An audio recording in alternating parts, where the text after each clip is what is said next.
வணக்கம். Coffee with அனுவோட மீண்டும் உங்களை எல்லாம் சந்திக்கிறதுல மிக்க மகிழ்ச்சி. இப்போ பயங்கரமான சீசன். என்ன சீசன்? இந்த பிப்ரவரி மார்ச்னாலே அப்பாப்பாப்பா வீட்டில் பயங்கர டென்ஷன்ஸ். ஃபைனல் எக்ஸாம்ஸ், பசங்களுக்கு ஆனுவல் எக்ஸாம்ஸ் வரப்போகுது. சிபிஎஸ்சிக்கு ஆரம்பிச்சாச்சு. இந்த மாதிரி பயங்கர எக்ஸாம் கலபேரியா நம்ம வீட்டில் இருக்கும். காலையில் எழுந்திரிச்சு படி, நைட்டு படி, ஸ்கூல்லேருந்து வந்தோடனே படி அப்படின்னு வீட்டில் ஒரு பேரண்ட்ஸ் ஒரு பக்கம் சுற்றிட்டே இருப்பீங்க, கத்திக்கிட்டே இருப்பீங்க. பசங்க என்னடா இது ஸ்கூல்லையும் படிச்சுட்டே இருக்கும், வீட்லயும் வந்து படிக்க சொல்றாங்களேன்னு பசங்க ஒரு பக்கம் அலுப்பா இருக்கிறதும் இருக்கு. நல்லா படிக்கிற பசங்க இன்னும் டைம் கிடைக்காதா, இன்னும் நிறைய படிக்க மாட்டோமா, இதை படிக்கணும் அதை படிக்கணும்ட்டு யோசிச்சுட்டு இருக்கிற பசங்களும் இருக்காங்க. இந்த மாதிரி நிறைய விதமான பசங்க நம்ம டே டு டே லைஃப்ல பார்த்துட்டே இருக்கோம். நல்லா படிக்கிற பசங்க அவங்க படிக்கிறதுக்கு என்ன ஸ்டெப்ஸ் வேணும் அப்படின்னு யோசிச்சுட்டே போவாங்க. இல்ல படிக்கவே படிக்காத பசங்க என்ன பண்ணுவாங்க, எப்படி இங்க இருந்து எஸ்கேப் ஆகலாம், படிக்காம எப்படி எஸ்கேப் ஆகலாம்னு சொல்லிட்டு யோசிச்சுட்டே இருப்பீங்க. கரெக்டா பசங்களா? நிறைய பேர் அப்படிதான் யோசிப்பேங்க.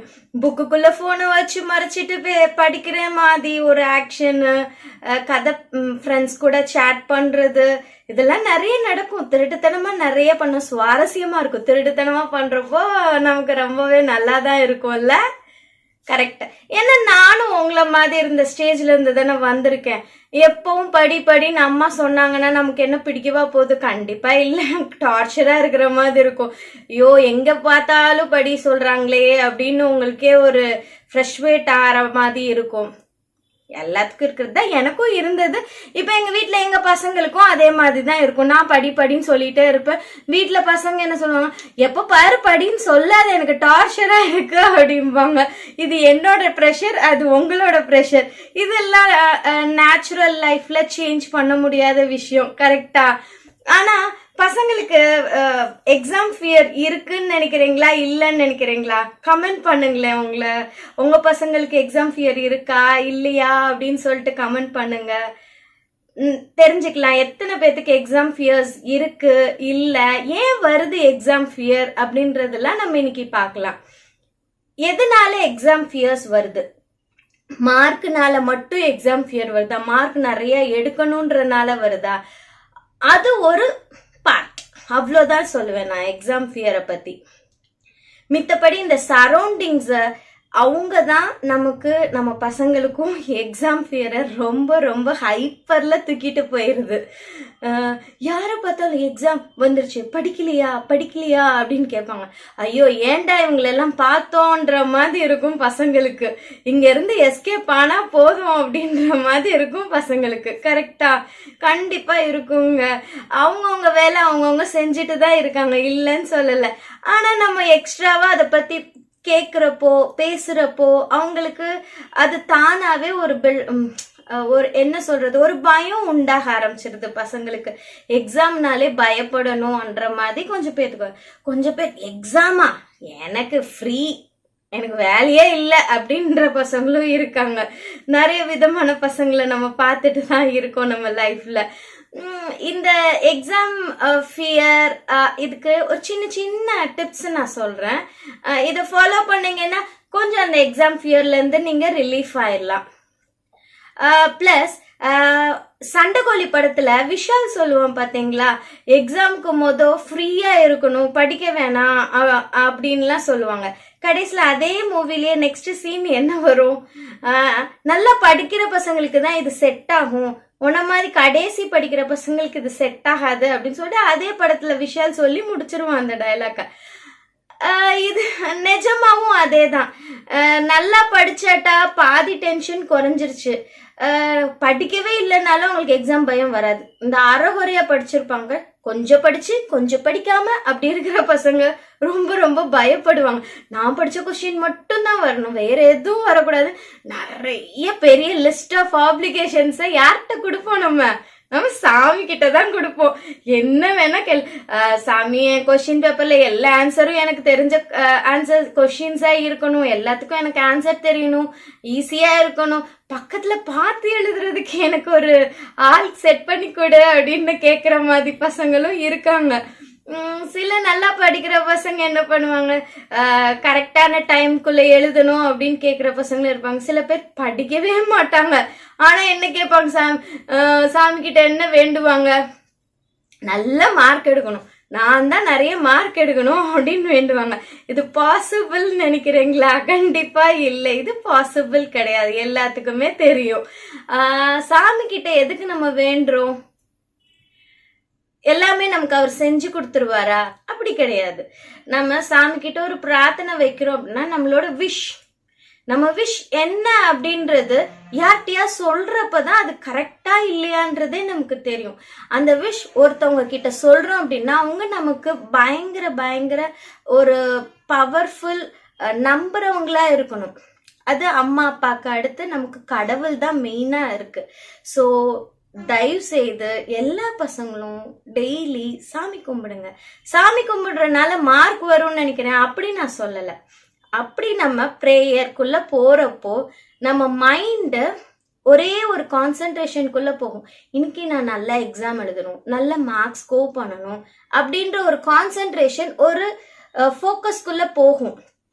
அதுக்காக தான் ப்ரேயர் கண்டிப்பா மஸ்ட்ன்னு சொல்றோம். காலையில நைட் தூங்குறப்பையும் மஸ்ட்ன்னு சொல்றோம். ஸோ எல்லாரும் சாமி கும்பிடுங்க. ஒரு பவர் நமக்கு மேல இருக்கு, அந்த பவர் நம்மளை எப்பயுமே லீட் பண்ணும் அப்படின்ற ஒரு நம்பிக்கை நமக்கு ஃபர்ஸ்ட் இருக்கணும்.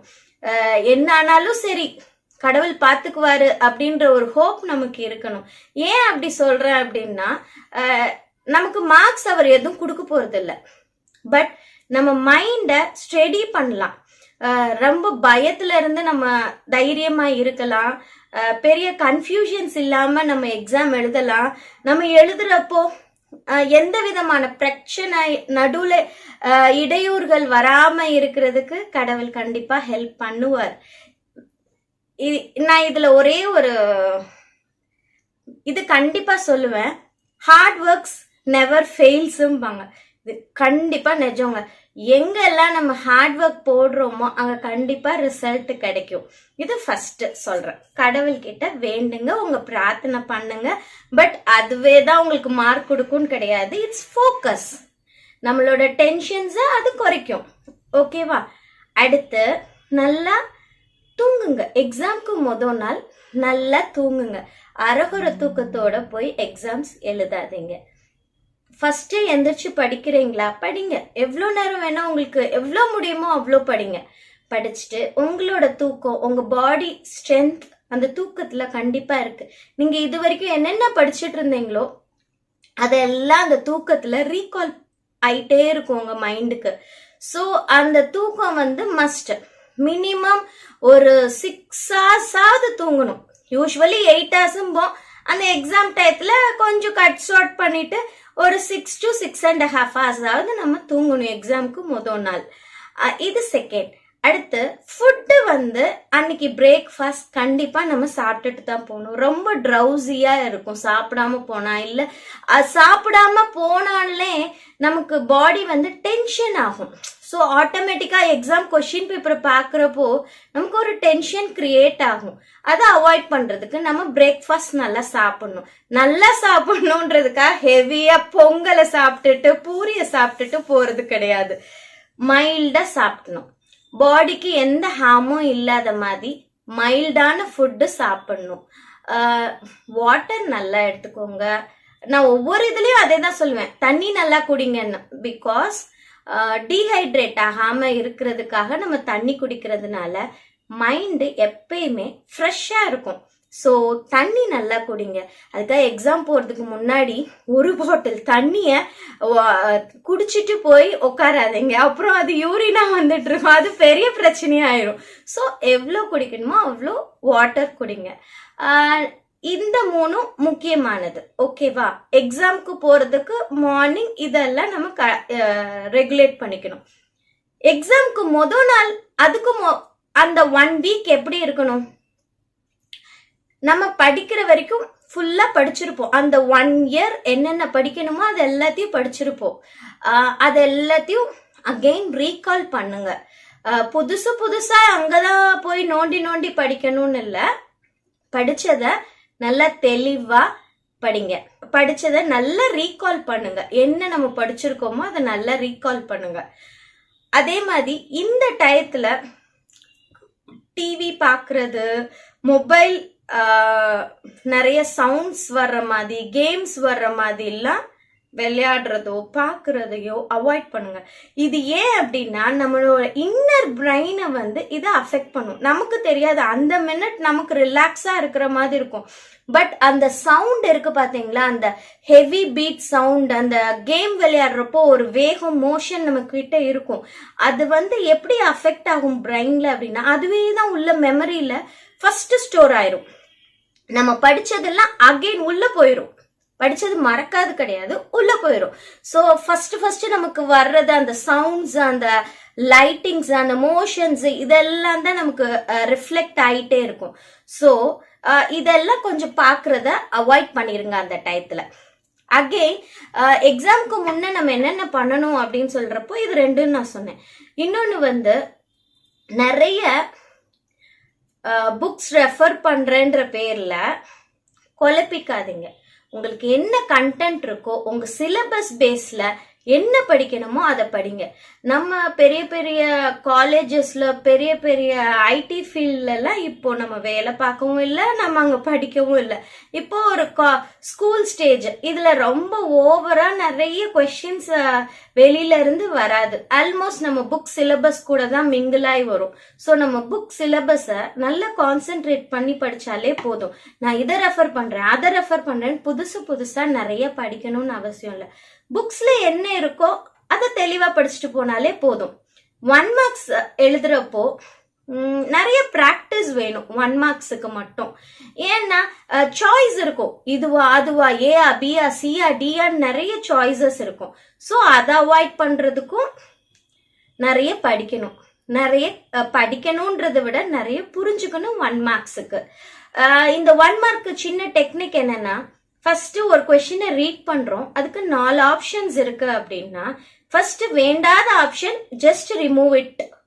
அதுக்கப்புறம் ஒரு 2 ஆப்ஷன் இருக்கும், இதுவா அதுவா அப்படின்னு இருக்கும். ஸோ கொஸ்டினை அகைன் படிச்சீங்கன்னா ஒரு தெளிவு கிடைக்கும். இதுக்கு இதுதான் ஆன்சரா வரும் அப்படின்றது மைண்டுக்கு ஃபிக்ஸ் ஆகும். அதுக்கப்புறம் எழுத ஆரம்பிங்க. கொஸ்டின் பேப்பர்ல இருந்து நம்ம ஆன்சர்ஸ் எழுதுறப்போ நிறைய கன்ஃபியூஷனோட எழுதாதீங்க. நல்லா தெரிஞ்சது எழுதுங்க. நமக்கு கொடுத்துருப்பாங்க part A, part B, part C அப்படின்லாம் இருக்கும். ஸோ இப்போ பார்ட் சி ஃபர்ஸ்ட் எழுதுறதா இருந்தாலும் ஓகே, பார்ட் ஏ ஃபர்ஸ்ட் எழுதுறதா இருந்தாலும் ஓகே, அது உங்களோட சாய்ஸ். பட் எந்த பார்ட் எழுதுனாலும் அடித்தல் திருத்தல் இல்லாம கிளியரா எழுதுங்க, நல்லா எழுதுங்க. இது எல்லாரும் சொல்றதுதான்.